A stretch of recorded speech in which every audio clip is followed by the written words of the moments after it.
Mountain Farms. It is June 18th, about 9 o'clock, and I'm not sure if I documented this, but this paddock before I put everybody over here, but essentially we've a lot's happened basically. So yesterday we pulled all of the males out of both the sheep flock and the herd of goats. So we pulled the males and we have those separated in an attempt to control breeding. So what we want to do is not have babies over the winter. So that's the goal. And in order to do that, we got the males pulled, the rams and the bucks pulled. So the latest that we will have babies from these ewes and does will be around November. But anyhow,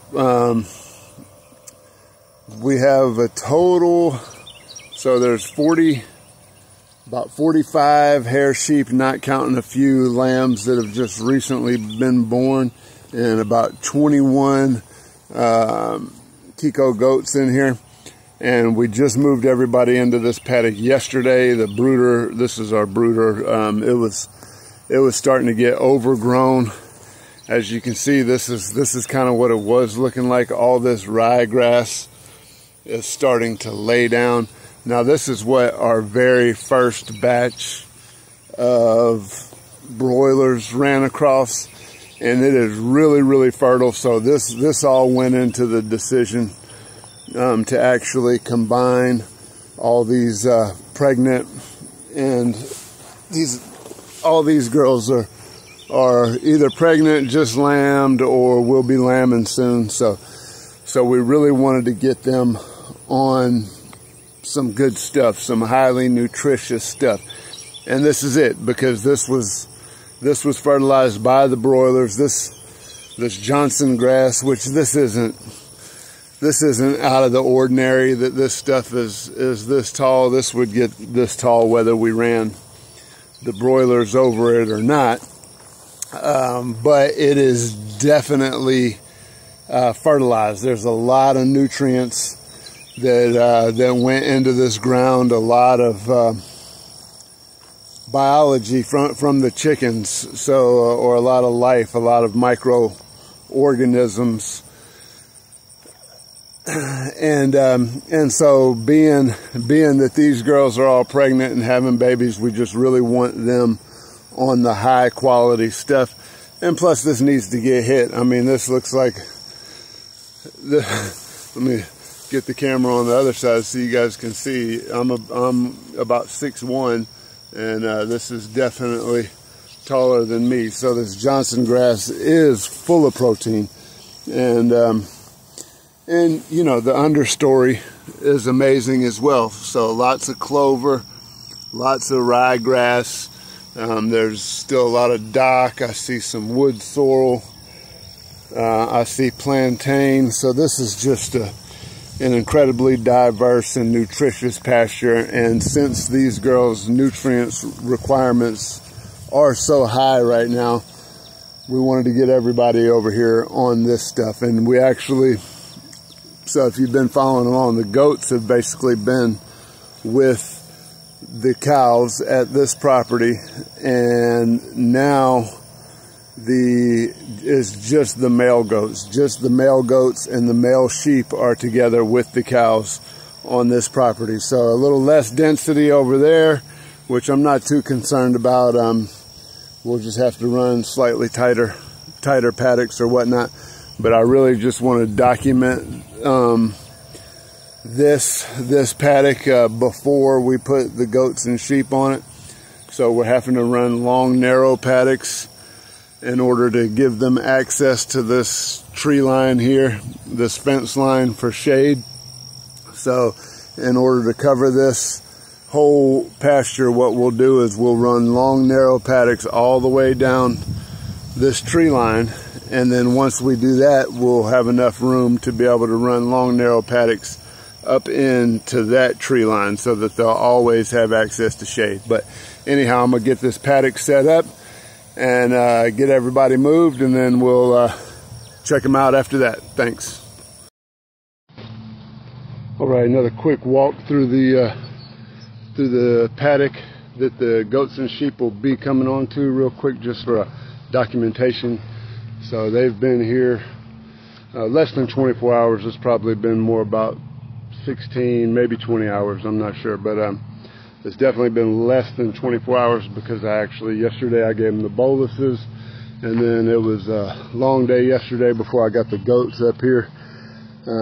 I guess I didn't finish till 6, 7 o'clock before a storm rolled in. But let's do a quick walk through this paddock and just see what kind of diversity we have in here. I see dog fennel, ryegrass, white clover, buttercups, plantain, Johnson grass. I believe that's a clover flower there. What else do I see? There's some dock in different stages. What else do we have? Anything? Oh, there's some horse nettle, which would be considered an undesirable, but we don't really care because we know it's serving a purpose. I've probably said that entirely too much. Ironweed, which there's not very much in this paddock, which there was a lot more. This looks like fescue. Not sure what this one is. Lots of bugs. Let's see what else we can find. Oh, sorry to blind y'all with the sun there. Let me see, there's some taller ironweed, some taller, what's it called, dog fennel. This one here, man, I just looked this up the other day.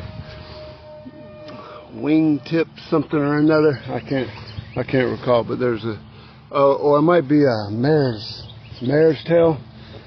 Anyway, not exactly for sure. And then we get into this really heavy, really tall Johnson grass. So a lot of this ryegrass has gone to seed and laid down. It's even starting to turn brown, and that's okay. I mean, that is carbon sequestration right there. So, oh, here's some really thick dock leaves.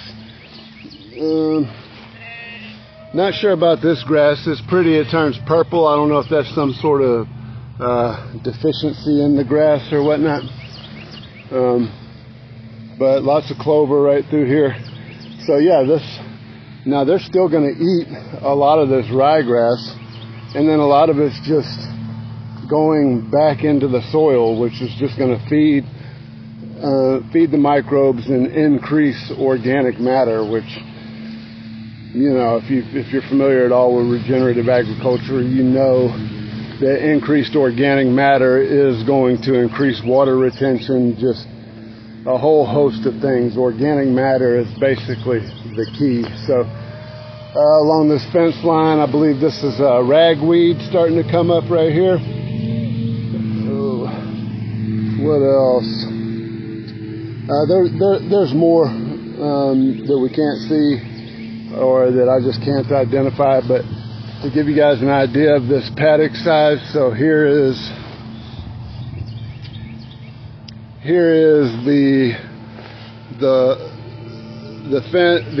this will become the back fence. Actually, I'm going to leave this open just so they can get back in here and knock out more of this multiflora rose, and also for more shade.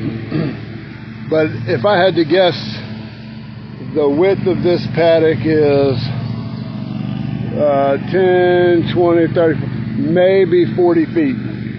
And then it's 164 feet straight out, and then same, it's just a rectangle. So we don't really know.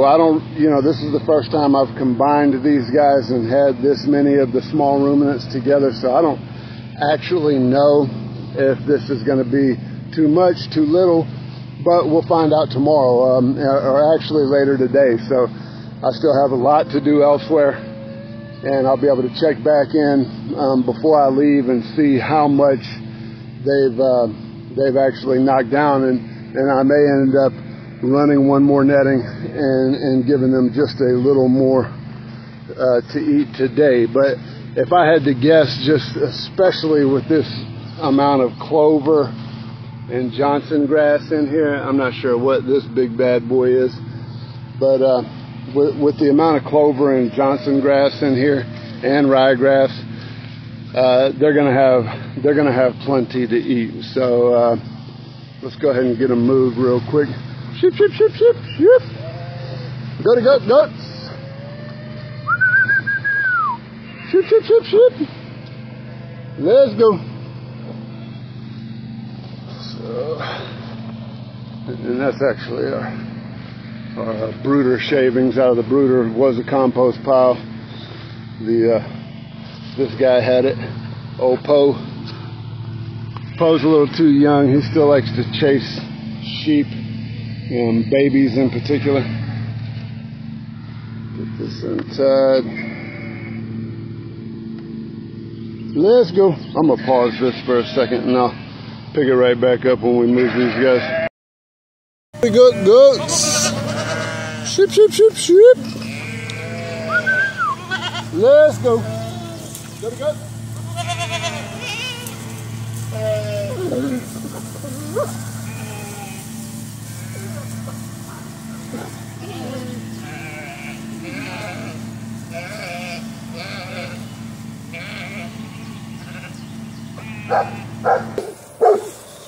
All right, so hopefully that come through. Let's check them out. So this is, this is a prime example why adaptive multi-paddock grazing, in my opinion, is more superior. So if I had set paddocks already out there, I wouldn't be able to just focus these animals where I want to focus. And for instance, I mean, the whole thing is adaptive. Like, we didn't plan on doing this. It just, we noticed, okay, this is the high nutrition spot. This is where we need to get our pregnant mamas. And because of the portable infrastructure, the completely mobile infrastructure, we were able to, get the animals on the forage that needs to be utilized. So, and yeah, we'll see. There's a baby lamb that was born a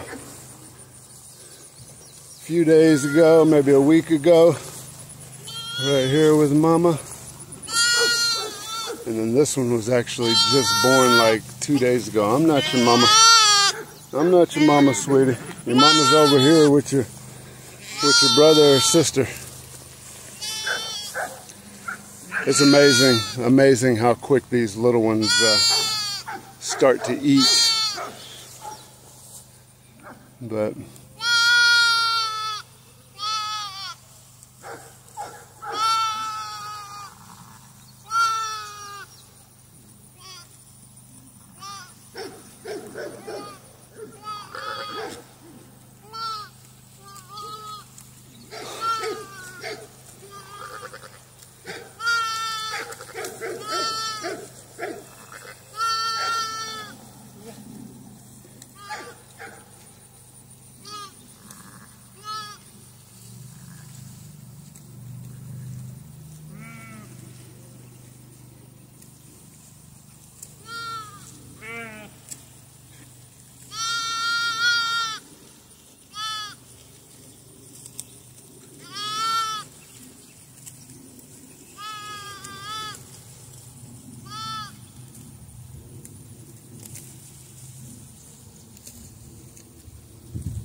Mama's actually over there.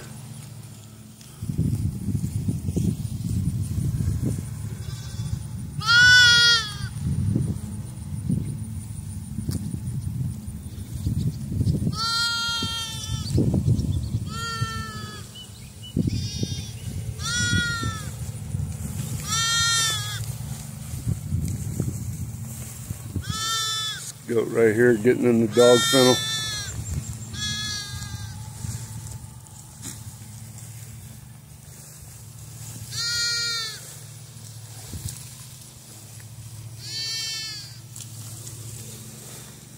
All right, let me make this hot and carry on.